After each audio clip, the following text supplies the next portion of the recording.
The stars had watched over the Galactic Council for 3,000 years when the first human ships appeared at the edge of known space. These vessels were nothing like the sleek craft that belonged to the advanced races. They were ugly metal boxers held together with welds and prayers, powered by simple fusion engines that barely managed to push them between the stars. Captain Do-Yon watched through the viewport as his ship, the New Soul, drifted toward the massive space station that served as the Council's first contact facility. Behind him, other human ships followed in a ragged line. They had traveled for decades to reach this moment, carrying the hopes of billions back on Earth. The station was enormous, easily 100 times larger than any structure humans had ever built. Its surfaces gleamed with materials that seemed to bend light itself, and energy patterns danced across its hull in ways that hurt to look at directly for the humans aboard their primitive vessels. It was like insects approaching a cathedral. Inside the station, Commander Velkash, of the Altarian hegemony, barely lifted his 4 eyes from his work tablet as another aide brought him the daily reports. The morning had already brought news of 17 different species requesting trade agreements for territorial disputes that needed mediation, and the usual complaints from the outer colonies about shipping delays. "Another new contact, sir," the aide said, placing a data crystal on the commander's desk. "Primitive bipeds from a system they call Soul. The xenobiology team has already run their initial assessment." Velkash activated the crystal with a tired gesture.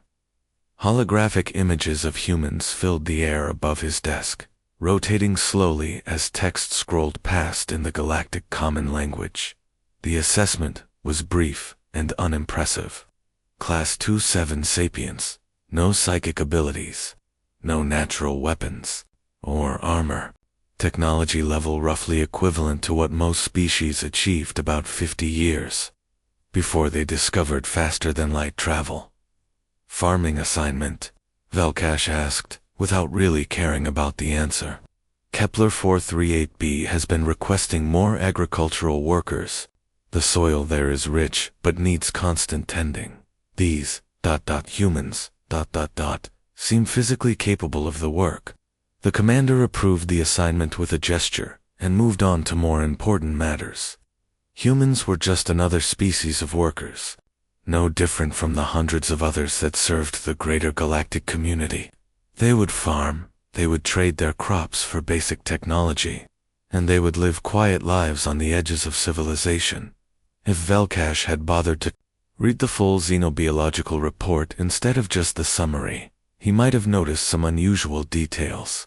Human brain scans showed activity patterns unlike any other known species, where most races showed specialized regions for different types of thinking. Human brains seemed to light up everywhere at once when presented with problems. The xenobiologists noted this as inefficient neural organization and moved on. They also failed to understand what it meant when humans responded to every new piece of technology with the same question: how does this work? On Kepler 438b, the human colonists arrived to find a world that was indeed rich and fertile. The previous inhabitants, a species called the Volthari, had left behind automated farming equipment and detailed instructions for crop rotation. Most new agricultural species simply followed these instructions and were grateful for the advanced technology. Jina was one of the first humans to touch the Volthari equipment. She was supposed to use it to plant grain, but instead, she spent her first week taking it apart piece by piece, trying to understand how each component functioned. Her supervisor, a 4-armed Altarian overseer, was furious. "You are here to farm, not to play with machinery you cannot possibly comprehend," he told her. Gina nodded and promised to focus on her assigned duties. But that night, by the light of Kepler 438b's 3 moons, she and a dozen other humans gathered in secret to share what they had learned. They drew diagrams in the dirt, compared notes, and slowly began to understand the principles behind the alien technology. Within 6 months, human farms were producing 30% more grain than the Volthari projections had predicted. The Overseers were pleased, and reported this as evidence of human dedication to their work. They never investigated why the farms were so much more productive. The truth was that humans had not just learned to use the equipment better, they had learned to improve it. Small modifications here and there, changes that made the machinery more efficient.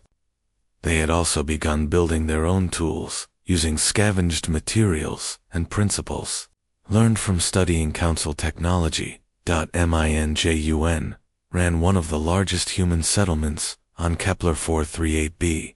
Officially, he was just a farming coordinator.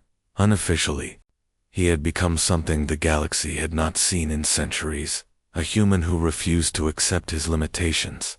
While other humans worked the visible farms, Minjun organized teams that explored abandoned Voltheri facilities, studied wrecked spacecraft that had crashed on the planet's surface, and most importantly, asked questions that no one was supposed to ask.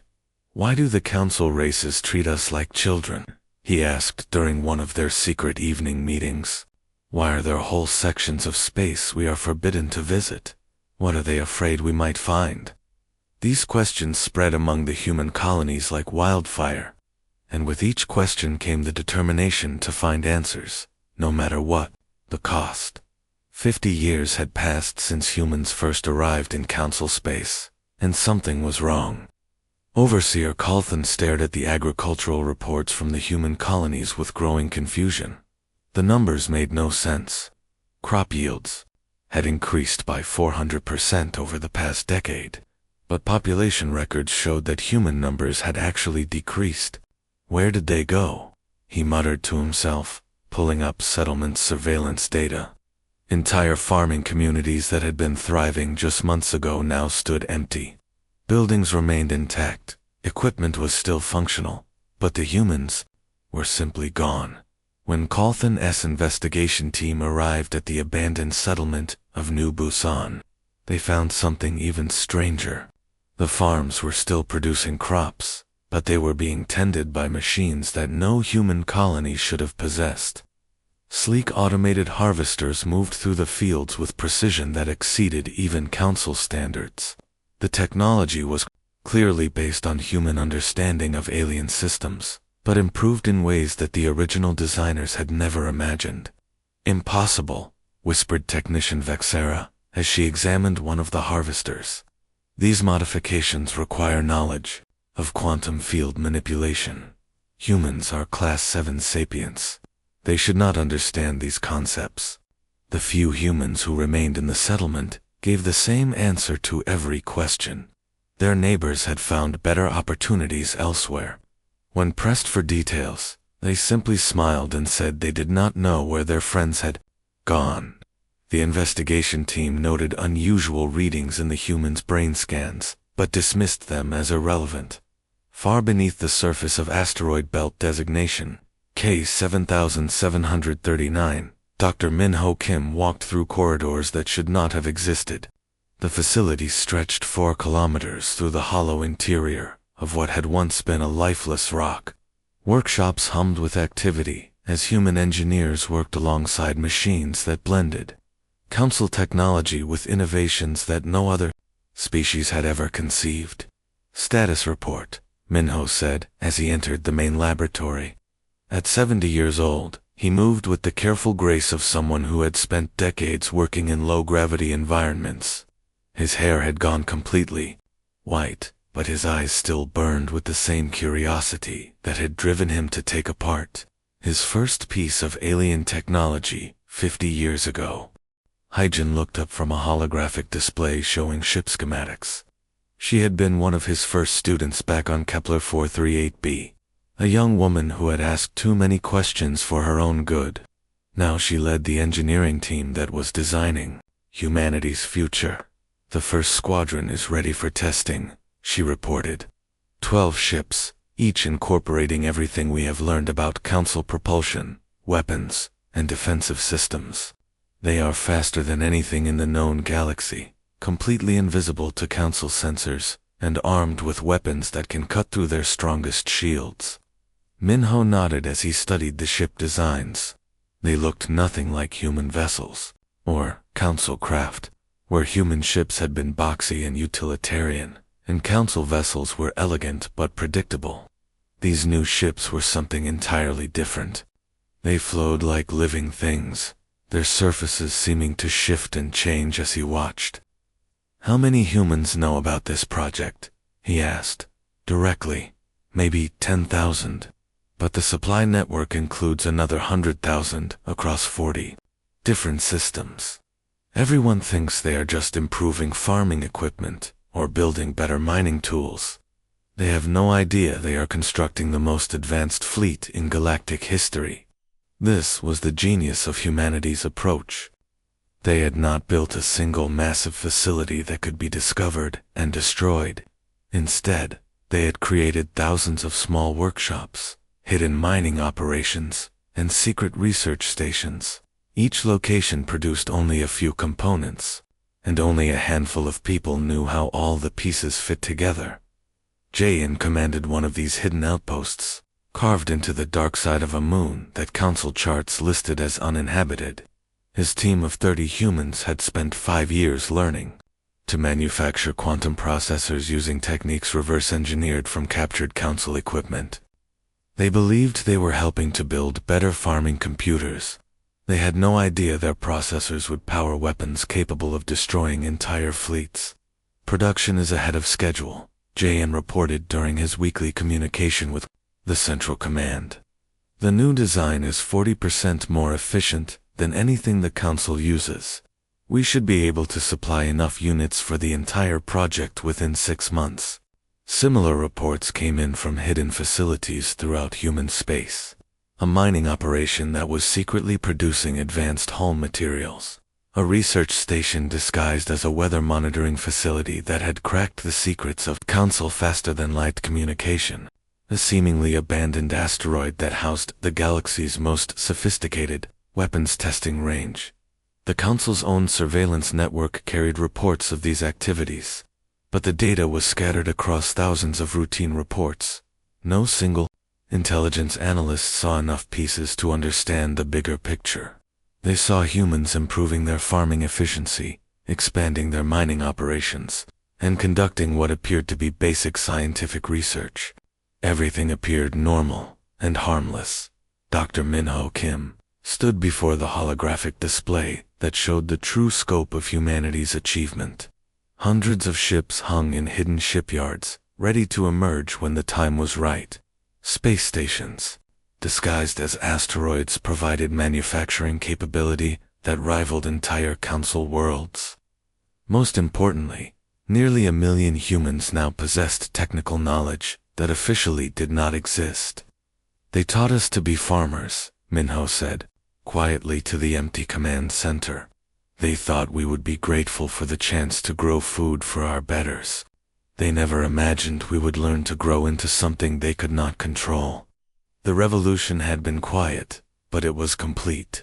Humanity was ready to show the galaxy what happened when you underestimated a species that refused to accept limitations. Admiral Teshmar had seen many battles in his long career, but nothing had prepared him for what he found in the Kepler 7 system. His fleet of 12 Council warships had arrived expecting to engage the Vorthok Syndicate, a group of pirates who had been terrorizing trade routes for months. Instead, they found only wreckage floating in the black void of space. "Sir, I'm reading debris from at least 30 vessels," reported his sensor officer, her voice tight with confusion. "All of them show Vorthok energy signatures, but—" She paused, checking her readings again. "Sir, there are no human casualties detected. Human debris at all." The Admiral studied the tactical display with growing unease. The Vorthok were not easy prey. Their ships were fast, heavily armed, and commanded by pirates who had been raiding Council space for over a century. They used hit-and-run tactics, striking merchant vessels and disappearing before military forces could respond. What could have destroyed an entire Vorthok fleet without taking any losses? "Take us closer to the largest debris field," Teshmar ordered. "Launch recovery teams. I want to know what happened here." the investigation teams found something that defied explanation. The Vorthok ships had not been destroyed by energy weapons or explosives. Instead, they had been surgically dismantled by projectiles moving at incredible speeds. Holes punched through armor plating with mathematical precision. Control systems fried by electronic attacks that had turned the pirates' own computers against them. Lieutenant Commander Vextel examined the wreckage of what had once been the Vorthok flagship. "Admiral, these weapon signatures don't match anything in our database. The projectiles appear to be solid metal, but they were moving at nearly 15% of light speed. That should be impossible without antimatter propulsion, and we're seeing no antimatter residue." More disturbing was the evidence of electronic warfare. The Vorthok ship's computers had been infiltrated and reprogrammed in real time during the battle. Their own weapons had turned on each other. Their navigation systems had been corrupted, and their communication arrays had been used to broadcast surrender messages that the pirates had never sent. "Sir," called the communications officer from across the bridge, "we're receiving an automated distress beacon. It's broadcasting in human languages." Admiral Teshmar felt ice forming in his stomach. "Play it." The message was simple and clear. "This is Captain Jisoo Park of the Earth's Defense Force, Vessel Defiance. The Vorthok threat to civilian shipping in this sector has been eliminated. All merchant vessels may resume normal operations. Any questions regarding this action should be directed to the Human Colonial Authority, Earth Defense Force." The Admiral muttered. "Humans don't have a military. They're agricultural workers. Class 27 sapiens." Before anyone could respond, the space around them seemed to shimmer. What had appeared to be empty void suddenly revealed the outline of a massive vessel. It materialized directly in front of the Council fleet, close enough that their collision alarms began screaming warnings. The ship that decloaked before them was unlike anything in known galactic history. It was clearly of human design, but it incorporated technology that should have been impossible for their species to possess. The hull seemed to absorb light rather than reflect it, creating an unsettling visual effect. Weapon ports lined its surface in patterns that suggested both defensive capability and overwhelming offensive power. "This is impossible," breathed Teshmar's tactical officer. "Our sensors show no warp signature, no energy buildup, nothing. That ship just appeared out of nowhere." Captain Jisoo Park's voice came across their communication system with crystal clarity. She sounded calm, professional, and completely in control of the situation. "Admiral Teshmar of the Council Third Fleet, this is Captain Park of the Defiance. I hope our demonstration was educational." The Admiral found his voice after a moment of stunned silence. "Captain Park, you are operating military vessels in violation of Council regulations. Humans are not authorized for combat operations." "Admiral," Park replied, and there was something almost gentle in her tone. "I'm afraid the Council's authorization is no longer required. As of today, humanity is declaring its independence from Council oversight. We are no longer subjects of your authority." Panic spread through the Council fleet as tactical officers realized what they were facing. The human ship was larger than their flagship, showed energy readings that exceeded anything in their experience, and had demonstrated stealth capabilities that rendered their sensors useless. Worse, intelligence reports were already flooding in from other systems. Human vessels were appearing throughout Council space, revealing themselves after decades of invisible observation. "You cannot simply declare independence," Teshmar said, trying to maintain some semblance of diplomatic protocol. "The Council maintains authority over all spacefaring species. There are procedures, treaties, established law." Park's response came with a hint of amusement. "Admiral, with respect, we have been following your laws for 50 years. We farmed your food, stayed in our assigned systems, and asked for permission to exist. During that time, we learned everything we needed to know about Council technology, Council tactics, and Council weaknesses. The Defiance began to move, demonstrating maneuverability that should have been impossible for a ship of its size. It danced around the Council fleet like a predator, circling prey, never threatening but making its superiority absolutely clear. "We are not your enemies," Park continued. "We simply refuse to be your servants. The galaxy is large enough for all of us, but it will have to be as equals." With that, the Defiance engaged its cloaking system and vanished, leaving the Council fleet alone with the debris of their shattered assumptions about humanity's place in the universe. The Council's response came within a week of humanity's declaration of independence. Fleet Admiral Morketh commanded the largest military force assembled in over 2 centuries. 3 complete battle fleets, representing 12 different species, and carrying enough firepower to sterilize entire worlds, jumped into human space with orders to restore order by any means necessary. "All human vessels will surrender immediately." Morketh broadcast across all frequencies as his massive fleet emerged from hyperspace near Proxima Centauri. "You have 1 hour to comply before we begin pacification operations." The human response was silence.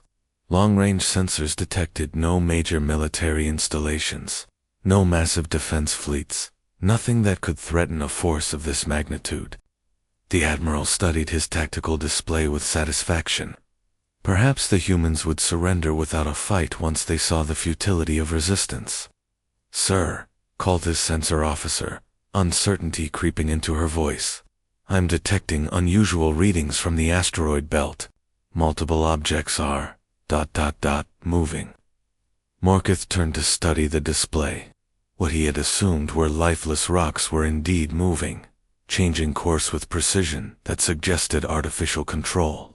As he watched, the asteroids began to separate and spread out in formation patterns that looked disturbingly familiar. "Those aren't asteroids," breathed his tactical officer. "They're ships, hundreds of them." The truth dawned on the Council fleet too late to matter. What they had dismissed as space debris were actually human vessels, their surfaces disguised to look like natural rock formations. They had been sitting motionless for hours, waiting for the perfect moment to reveal themselves. Commander Taiwu, lead Squadron 7, from the bridge of what appeared to be a small mining vessel.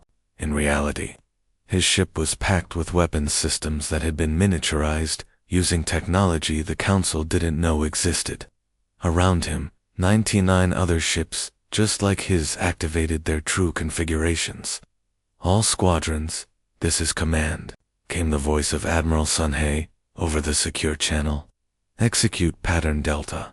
Remember, we are not trying to match their firepower. We are trying to be smarter than their firepower." The battle began, unlike any conflict in galactic history.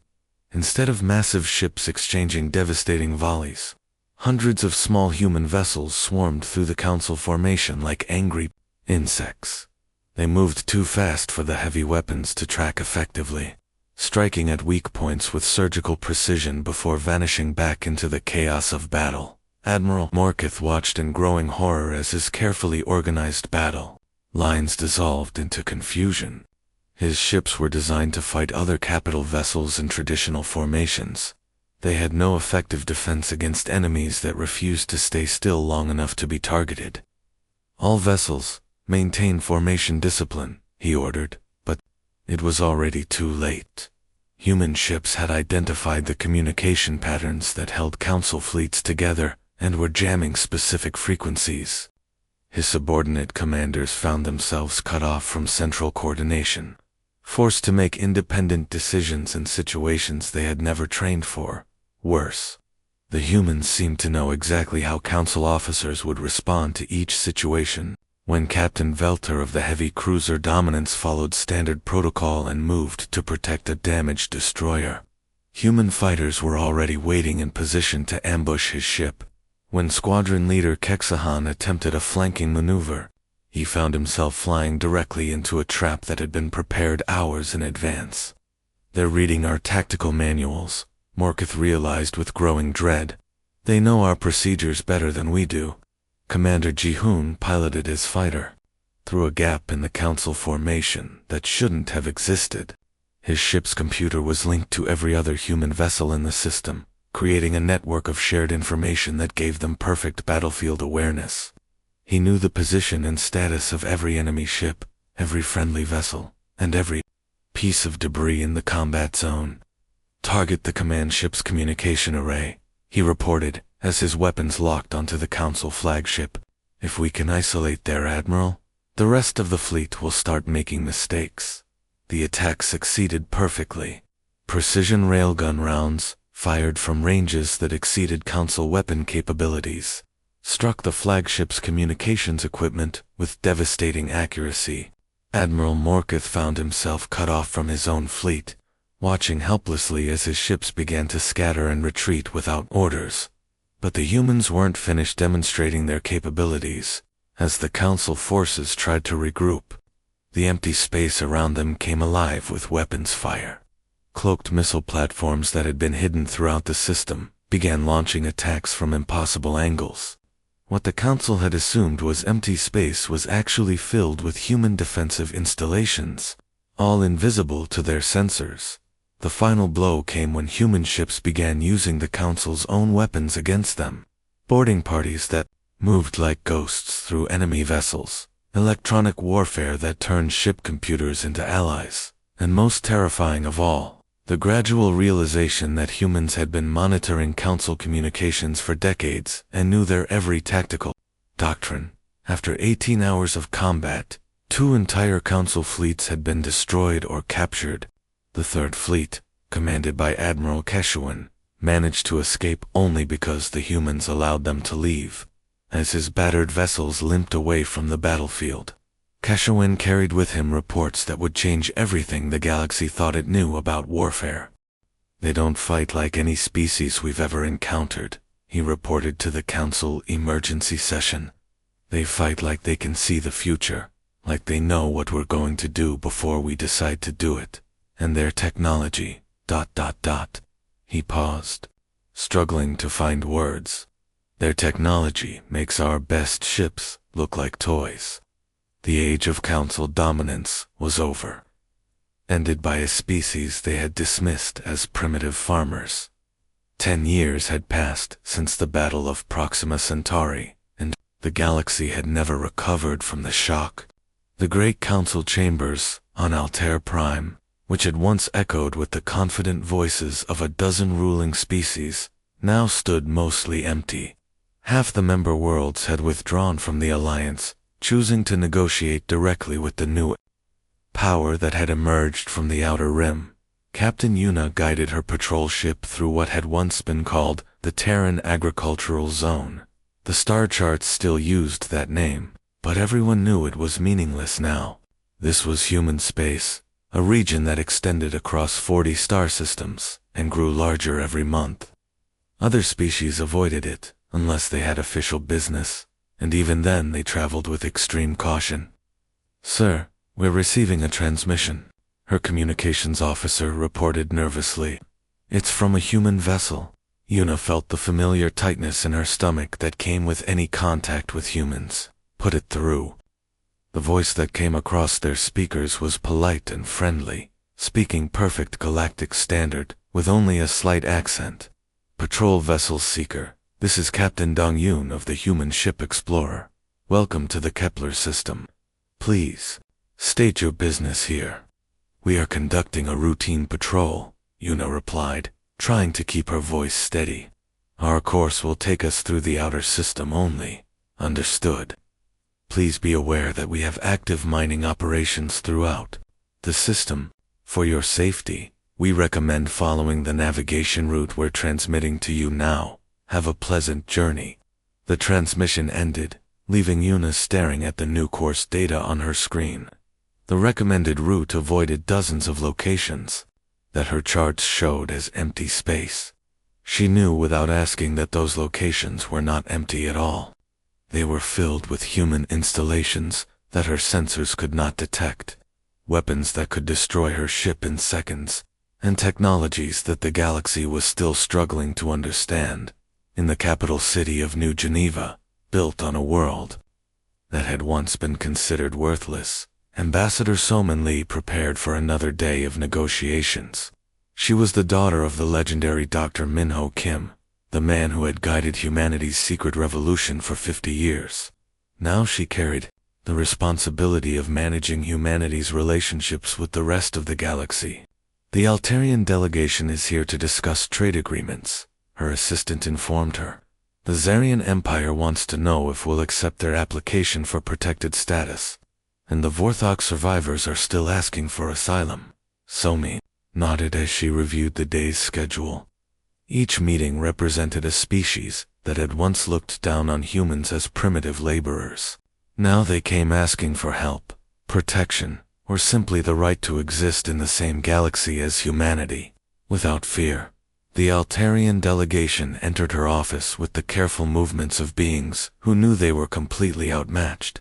Ambassador Kelter, who had once commanded fleets that patrolled human space, now spoke with the respectful tone reserved for superior powers. Ambassador Lee, my government wishes to formalize trade relationships with humanity, he said. We offer our advanced medical technology in exchange for access to your manufacturing techniques. Somin smiled politely. Your medical technology is indeed impressive. However, we developed superior healing methods 3 years ago. Perhaps we could offer you access to our medical advances instead. The negotiations that followed were a careful dance around the new reality of galactic power. Humanity did not need what other species could offer. They had advanced beyond the need for outside help in almost every area of technology and science. Instead, they offered protection and knowledge to those willing to treat them as equals. We have no interest in ruling the galaxy, Salman explained to the assembled delegates later that day. We simply want the right to exist and grow without interference. Any species that respects this wish will find us to be generous friends. Those who attempt to suppress or control us will discover that we are not the helpless farmers we once appeared to be. The message was clear and had been consistent for 10 years. Humanity would not conquer, but they would not be conquered either. They had proven their capabilities in the most direct way possible, and the galaxy had learned to take their words seriously in the Outer Rim territories. Young Zolonian trader Kextel asked his grandfather about the stories he had heard. Elder, is it true that humans were once slaves who farmed food for other species? The old Zolonian's eyes grew distant with memory. Yes, child. We thought they were weak and stupid. We gave them simple tasks and expected them to be grateful for the opportunity to serve their betters. But how did they become so powerful?